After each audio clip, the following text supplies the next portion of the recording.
Good morning. I am back again, but I wanted to do a follow up. You see, yesterday I talked to you guys about relationship heart attacks. But after meeting with some people yesterday, I heard something not from them, but from just listening about the relationship well running dry. Now, I want you all to think about it as I talk about it because I think it makes sense. When a relationship has a heart attack, there's several things going on, but when a relationship well runs dry, there's some other things going on too. Just like the normal body, it's not just one thing, it's connective stuff. So when a relationship has a heart attack, it doesn't always, look loud. Sometimes it looks like two people sitting beside each other scrolling on their phones, pretending they are resting when they really are avoiding. And sometimes, just sometimes, it sounds like I'm fine when the heart attack is screaming, please notice me. Sometimes it looks like love still being present, but the connection not getting enough oxygen. And then, after the heart has been under pressure for too long, the relationship well starts running dry. You know what I mean? I mean, like the laughter gets lower, the affection gets smaller, the patience, the patience gets thinner, the conversation becomes routine. And before you know it, two people who once dreamed together are now just managing schedules, handling bills, dealing with responsibilities, catching attitudes, having assumptions, and they have silent disappointments. But here's the truth: a dry well does not always mean love is gone. Sometimes it just means the relationship has not been watered. Sometimes it means both people have been pouring out, but nobody has been pouring in. Sometimes it means grace has been replaced with criticism, mercy has been replaced with memory, and honest communication has been replaced with, I don't know, I don't know, I don't know. But today I want to make it clear. You have to make a loving decision. No more hiding behind, I don't know. No more using silence as a shield. No more punching each other for emotional distance or just being silent because you do have something to say. No more waiting for the other person to read your heart or your mind because God didn't give us those powers. And if He did, somebody need to call me and let me know how to get those superpowers of reading one's mind. That has never been fully spoken. Not anywhere I know. Because pure love does not manipulate, pure love does not threaten, and pure love definitely does not beg for control. Why would they need it? Pure love tells you the truth with humility and says, I love us enough to have the hard conversations. Let me help you understand something from a different perspective. This is a reminder. Positive. Positive. Here, this is a reminder. Positive. This is a reminder. Positive. The Bible says in Ephesians 4 and 2 and 3. 4, 2, and 3. So that is, you know, what it is. But it says, be completely humble. Humble. Gentle. Be patient, bearing with one another. Notice the word with one another in love. Make every effort to keep the unity of the Spirit through the bond of peace. That scripture does not say be right at all costs. It does not say win the argument and lose the connection. It does not say keep score until your partner finally pays for every mistake. It says be humble, be gentle, be patient, bear with one another in love. Not make a half effort, but make every effort. Not an effort only when you are in the mood to do so. Not an effort only when your partner apologizes first. Not every effort to keep the argument going, but the unity growing. I mean, do something that will prick the heart of anyone who truly loves you and that you truly love. Because love is not proven by how loud you defend yourself. Love is proven by how willing you are to repair what your pride has helped damage. So the question becomes, how do you heal from relationship heart attacks and refill that relationship well that is running dry? Check this out. Check the pulse before you check the problem. What that means is real simple. Before you say you always or you never, pause and ask yourself. Ask yourself, what's my goal? Is my goal to punish or is my goal to understand? Because many relationships do not fall apart from one big explosion. They break down bit by bit, piece by piece from repeated emotional neglect. Short term stuff, not long term stuff. That short tone, a dismissed feeling, a conversation that never gets finished, a partner who keeps trying to speak but never feels heard. So checking the pulse sounds like this. Before we talk about what happened, I want you to know I still care about your heart. I still care about what's going on with us.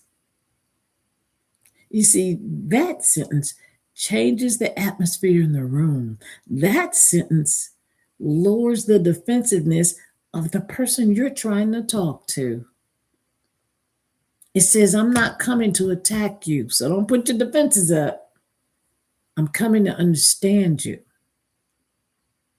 The next thing you want to do is refill the well with grace and mercy, not loudness.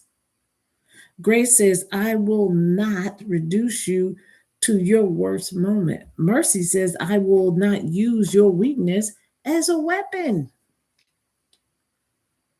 That does not mean we excuse harmful behaviors. That does not mean we excuse the things that people have done to tear us down from the inside out. That does not mean we ignore disrespect. That does not mean we pretend everything is okay.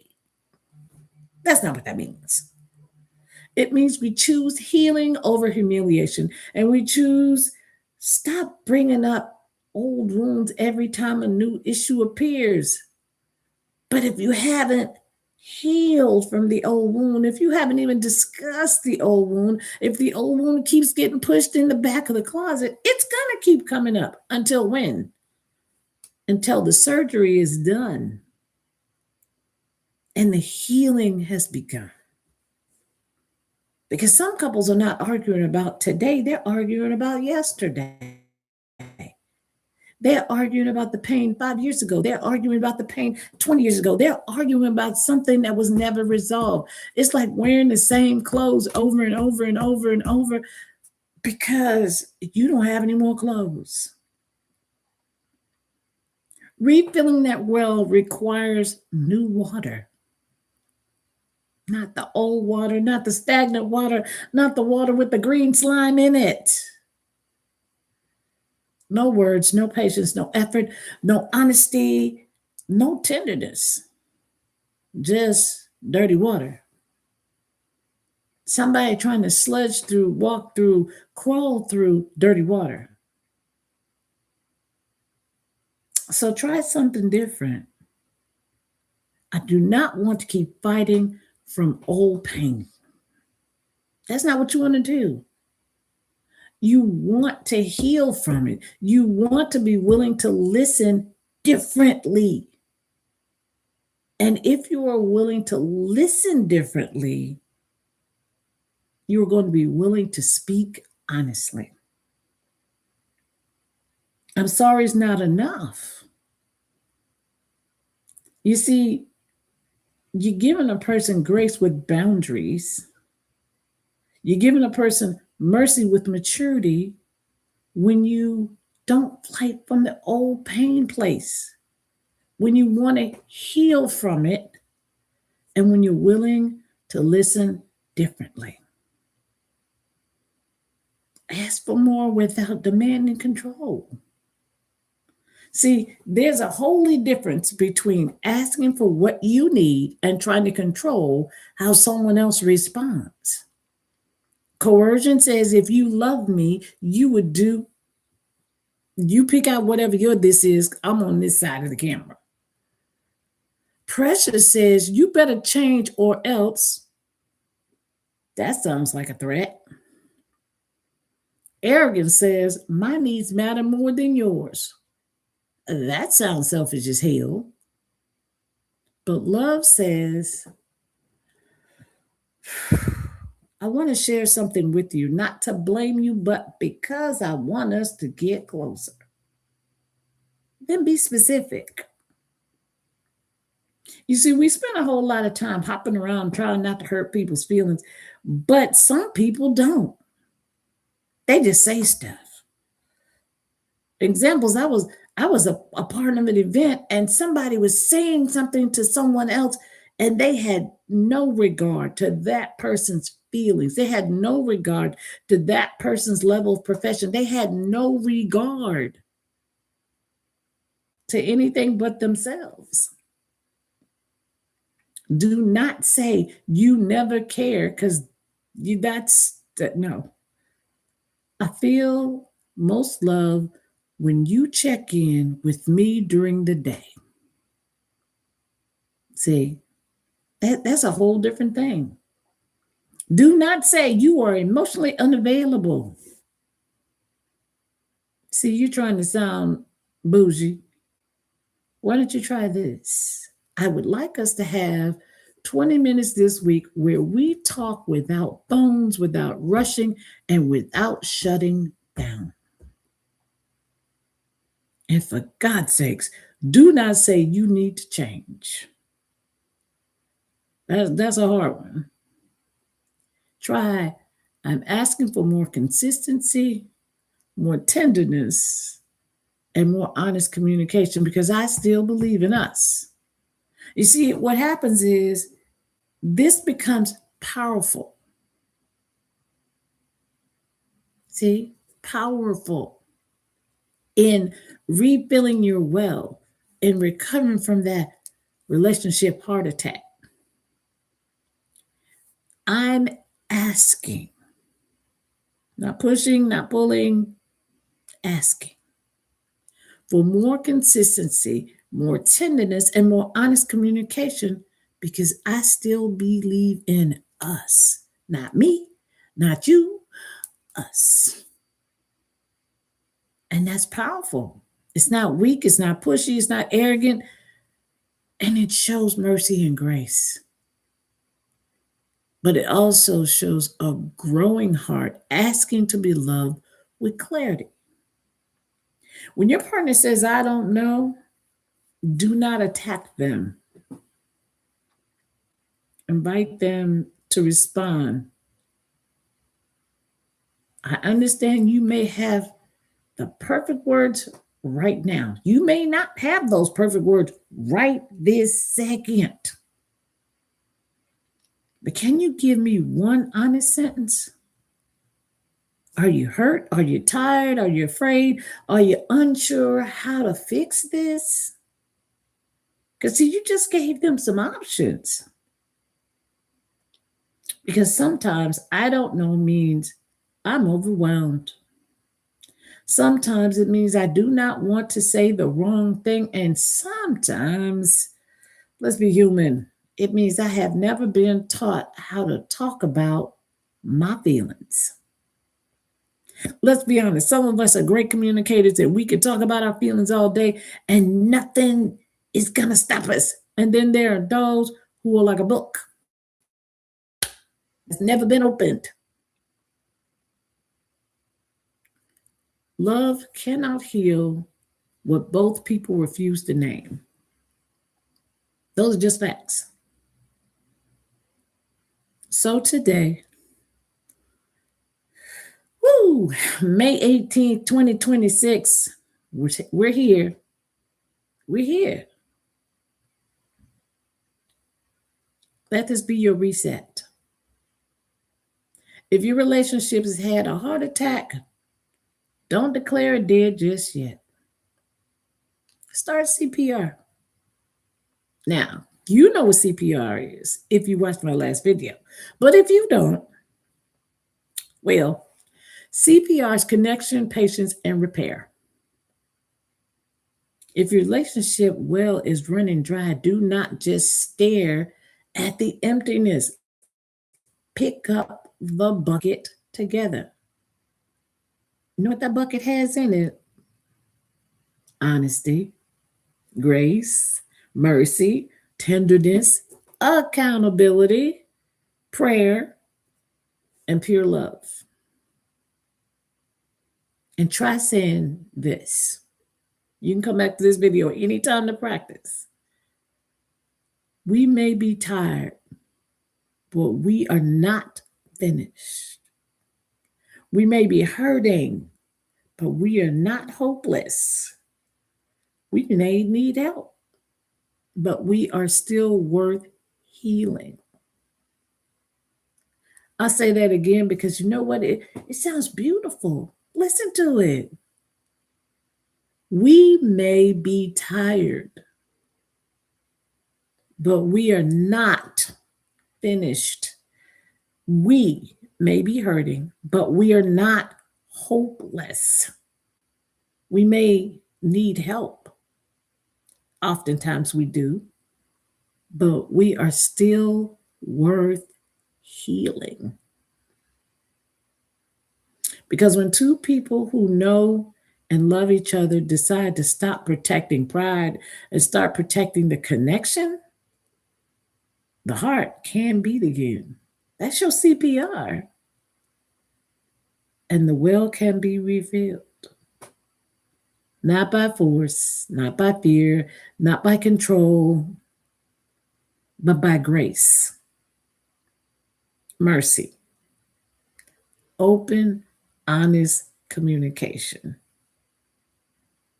and a love mature enough to say, I'm not here to win against you. I'm here to heal with you. I'm Dr. Darlene Williams-Prades, CEO and founder of Superior Love Forever, LLC. And we are here to serve and to save relationships who've had heart attacks, whose wells have run dry, and who think that maybe they're running out of space. They're not. You're not. I want you to have a blessed day and be a blessing to someone else. Bye for now.